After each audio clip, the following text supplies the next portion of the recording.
देखो पूरे देश में, पूरी दुनिया सब कुछ बंद है, ठीक है ना।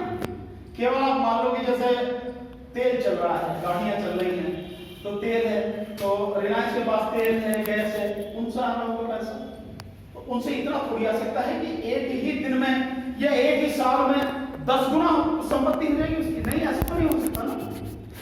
हो क्या रहा है कि यह है सरकारी संपत्ति, ये मानो ये 100 करोड़ रुपए की संपत्ति है, ठीक है। और ये संपत्ति जो है, जैसा आप मान लो कि BSNL है, फायदा दे रहा है, ये यूं कहूंगा जो BPCL है, यानी भारत पेट्रोलियम कॉर्पोरेशन, जो भारत पेट्रोलियम के पेट्रोल पंप पे आप देंगे, वो फायदा दे रहा है। वो कितना फायदा दे रहा है? तकरीबन 13,000 करोड़ रुपए का, 13,000 करोड़ रुपए का सालाना का वो फायदा दे रही सरकार। इसको घटा के इन्होंने कर दिया 1,500। इतना कर दिया किस लिए? ताकि इसे बेच सके, ये कह सके कि ये घाटे में जा रही है।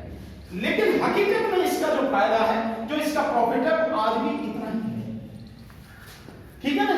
और ये कितना हो गया कि मात्र 4 साल में इतना कर दिया इन्होंने, 1,500 करोड़।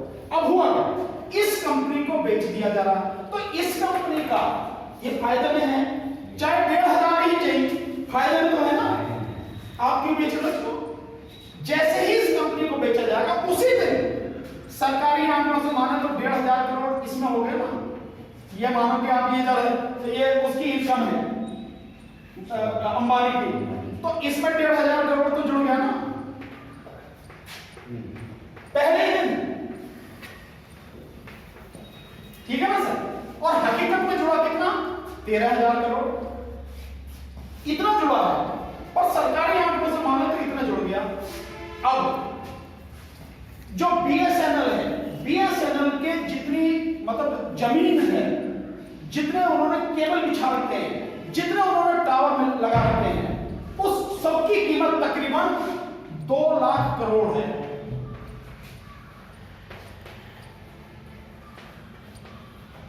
ठीक है जी। इसकी कीमत कितनी लगाई सरकार ने? करीब 35,000 करोड़, शायद 35 या 50,000 करोड़ के लगभग लगाई। 50,000 करोड़ मान लो आप, ठीक है ना। इतनी कितना फायदा हो गया? जैसे ही ये 50,000 करोड़ में बेच दी जाएगी, तो इसको कितना फायदा हो गया? सीधा सीधा 1,50,000 करोड़ का फायदा हो गया। बैठे बैठे फायदा उससे नहीं हुआ कि उसकी कंपनी चल रही, माल बिक रहा। फायदा उससे ऐसे हुआ कि सरकारी संपत्ति तो आपकी और मेरी है, इस देश के हर व्यक्ति की, टैक्स पेयर की, वो संपत्ति उठा के उसको यूं ही दे दिया उन्हें पौधे दाम। हो गया ना। फायदा उससे ऐसे हुआ कि अब तक ये अंबानी का तकरीबन 1.5 लाख करोड़, और कुल मिला के जितने भी जो इनके वो है, जो बिजनेसमैन है, उनका अब तक करीब 9 लाख करोड़ रुपया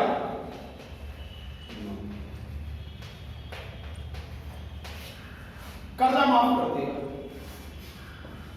कर्जा माफ कर दिया इतना, और इतना ही कर्जा अभी भी बाकी है। इतना माफ कर दिया, इतना ही बाकी है। ऐसा फायदा हुआ। ऐसे जब हम दिन दुनी रात चौगने, जब पूरी दुनिया तबाह हो रही है, देश बर्बाद हो रहा है, कैसे बढ़ रही है? ऐसे बढ़ रही है। जो हवाई अड्डे हैं वो हम दे रहे हो किसको? अडानी को। अडानी को आप हवाई अड्डे दिए जा रहे हो, 5 दे दिए, 25 और देने जा रहे हो। जो बंदरगाह है वो आप दे रहे हो, जो मतलब खरबों की संपत्ति है उसे करोड़ों के दाम में दे रहे हो। ऐसे बढ़ रही है संपत्ति। तो लेकिन ये तो नेशनल मोनेटाइजेशन हो रहा है ना, तो देश के लिए नहीं, मोनेटाइजेशन नहीं है। बेसिकली जो नरेंद्र मोदी है, निहायत ही कायर और डरपोक व्यक्ति है। नहीं, देश के लिए हिम्मत नहीं है उसकी जो देश को बेचने के लिए ये कह सके कि मैं देश को बेच रहा हूं। इसने नए शब्द निकाले हैं, नेशनल मॉनेटाइजेशन पाइपलाइन, NMP, और इन्हें बेच रहा 4 साल को, कहीं कह रहा 4 साल को, कहीं कह रहा 40 साल को। लीज पे दे रहा है 40 साल को लीज पे, 4 साल को लीज पे देने की बात कर रहा हूं। क्या कोई जो व्यापारी है या कोई पूंजीपति है जो प्राइवेट व्यक्ति है वो 4 साल सरकारी संपत्ति लेके उसकी देखभाल के लिए पैसा लगाएगा नहीं कमाएगा? बताइए क्या होगा? वो सिर्फ अपने कमाने के लिए। तो ये केवल और केवल लोगों की आंख से धूल झोंकने की बात है और कुछ भी नहीं है। लोगों को पता नहीं है इसलिए हो रहा। अब एक चीज और देखो, क्या बेटा जा रहा है मैं आपको बताऊं, लेकिन ये तो सारा देश हित में कर रहे हैं मोदी जी। आज ही देश हित में, मोदी तो अपने हित के अलावा किसी की हित की बात ही नहीं करता, देश हित की बात कर। एक चीज है 26,700 किलोमीटर 26,700 किलोमीटर सड़कें बेची जा रही। ये सड़कें किसकी पैसे से बनी? डोनेट को आया है आपको किस सरकारी पैसे से। सरकार के पास पैसा कहां से आता है? आप और हम सब लोग, इस देश का हर व्यक्ति टैक्स देता है, उससे ये पैसा आता है। ये सड़कें बनी उससे, उस पैसे से जिसमें हजारों करोड़ रुपए लगे और अब इसको बेचा जा रहा है। इससे कमाने की कितनी बात हो रही है? 1,60,000 करोड़।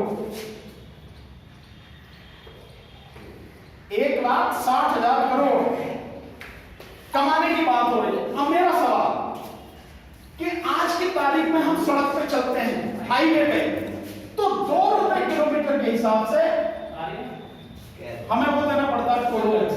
गलत नहीं कर, ये हमें आज की तारीख में देना पड़ रहा 2 रुपए प्रति किलोमीटर। जब सरकार 1,60,000 करोड़ में इसे बेचेगी और जो लेगा, क्या ये रेट जो है 2 से 3 गुना नहीं हो जाएंगे? क्या ये 2 रुपए 5 रुपए नहीं हो जाएंगे? क्यों हो जाएंगे? जो खरीदेगा 1,60,000 में, तो 1,60,000 तो कमाएगा वो, या नहीं कमाएगा? है नहीं है? इतने में खरीदी, इतने कमाएगा, तो डबल तो यही हो गया। तो इसका मतलब यह है कि ये जो रेट है 2 रुपए किलोमीटर के हिसाब से 5 रुपए किलोमीटर हो जाने हैं। अब सवाल ये पूछा जाए, जिस दिन कोई आदमी गाड़ी लेता है तो जिस समय शोरूम से गाड़ी निकलती है उस समय उससे लाखों रुपया रोड टैक्स लिया जाता है। फिर मैं ये पैसे क्यों दूं? क्यों 2 रुपए दूं? क्यों 5 रुपए? पूछना नहीं चाहिए। और मोदी कौन होता है इस सारी चीज को, पूरी सड़कों को बेचने का? किसने अधिकार दिया उसको? नहीं, लेकिन मोदी जी कह रहे सौगंध मुझे इस धरती की, मैं देश नहीं बिकने दूंगा। इसीलिए तो मतलब मोदी का, अगर वो देखो, मोदी ने जिस चीज को कहा कि मैं ये नहीं करने दूंगा वही किया। जैसे आधार कार्ड का विरोध किया, आधार कार्ड हर जगह लागू कर दिया। तो जनता के सामने एफडीआई का विरोध किया, एफडीआई पहले तो 49% थी, अब इसने 100% कर दी। यहां तक कि डिफेंस के क्षेत्र में भी कर दी।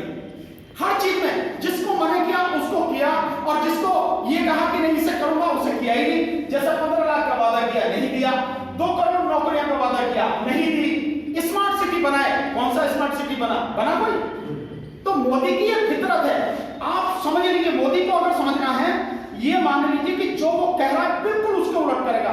जैसे मैं अभी आपको बताऊं, 15 अगस्त को लाल किले से मोदी ने भाषण दिया कि हम जो छोटे और सीमांत किसान हैं, जिनकी संख्या 12 साढ़े 12 करोड़ है, हम उनके लिए कानून लेकर आए हैं, हम उनकी भलाई के लिए काम कर रहे हैं।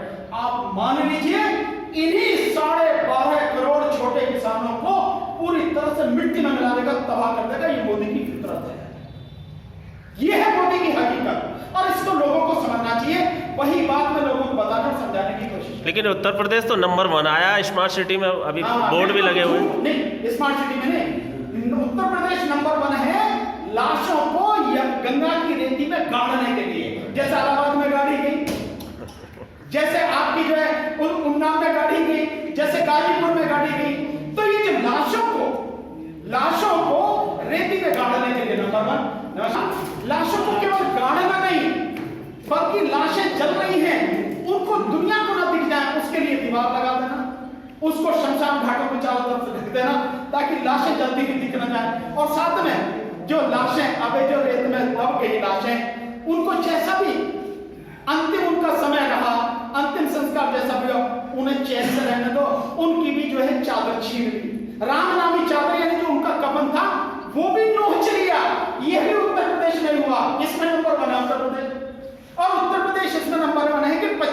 में 2000 से ज्यादा लाशें कोरोना काल में इसी उत्तर प्रदेश के जो गंगा में बही नहीं बही, सबने देखी, जिनको चील कौवे और कुत्ते खा लेते, इसमें नंबर 1 है।